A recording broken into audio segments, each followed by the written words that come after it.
अस्सलाम वालेकुम दोस्तों ड्रामा सीरियल अदावत का एंड हो चुका है। मतलब ये है कि अब इसकी लास्ट एपिसोड भी गुजर गई है, ये ड्रामा ख़त्म हो गया है। लेकिन इस ड्रामे का जो मकसद था, जो इसका मेन मैसेज था, वो आपको बताना बहुत ज़्यादा ज़रूरी है कि आखिर इस ड्रामे को लगाने का मकसद क्या था, इस ड्रामे के पीछे क्या यानी कि मोटिव था कि जो इस ड्रामे को लाया गया। तो दोस्तों, इस ड्रामे का मकसद ये था कि जो लोग सिर्फ अपने बारे में सोचते रहते हैं, दूसरों के बारे में नहीं सोचते, तो वो कभी भी कामयाब नहीं हो सकते, वो हमेशा ज़लील और रुसवा ही होते हैं। तो जैसे कि आपने इस ड्रामे में एक नेगेटिव कैरेक्टर को देखा जो कि बेबी की शक्ल में था। बेबी तो वैसे शक्ल में नहीं था तो पूरा यानी कि अपने कर्मों का था, लेकिन नाम उसका बेबी था। तो वो ना तो अपने भाई की हो सकी, ना अपनी भाभी की हो सकी, और ना ही अपनी दोस्त की हो सकी। वो सबके यानी कि घर बर्बाद कर रही थी, सबके पीछे लगी थी हाथ धोकर, सिर्फ और सिर्फ अपने मुफाद की खातिर। सिर्फ ये चाहती थी कि किसी ना किस तरीके से उसको बेनिफिट हो जाए, चाहे दूसरे पहाड़ में जाएं, उसको घंटा फर्क नहीं पड़ता। तो ये सारा माजरा करती रही।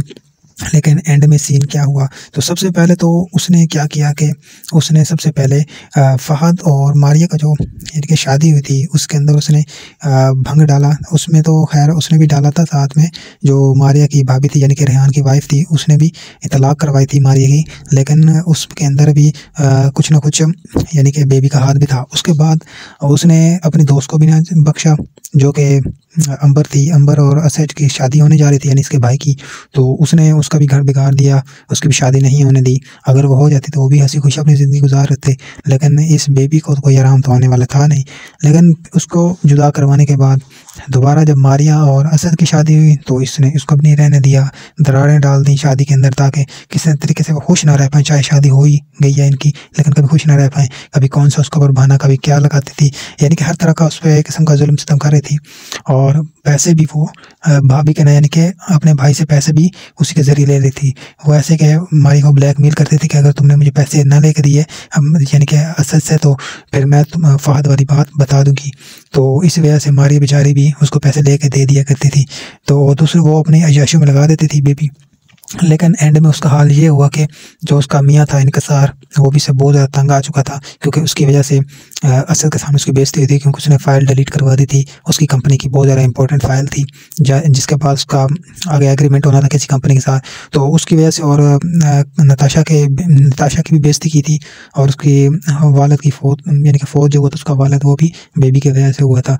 तो इन सारी हरकतों की वजह से आखिर इसको कोई ना कोई तो इंजाम इसका होना था, इसको कोई ना कोई तो इसका सिला मिलना था। तो इस वजह से इनकसार भी इसको छोड़ के चला जाता है, अपने बच्चे भी इसके छीन के ले जाता है और इसको अकेला छोड़ देता है। बच्चे भी इनकसार के पास होते हैं, और वो आगे जाके क्या करता है कि वो नताशा से जाके शादी कर लेता है, और ये अकेली भटकती रहती है।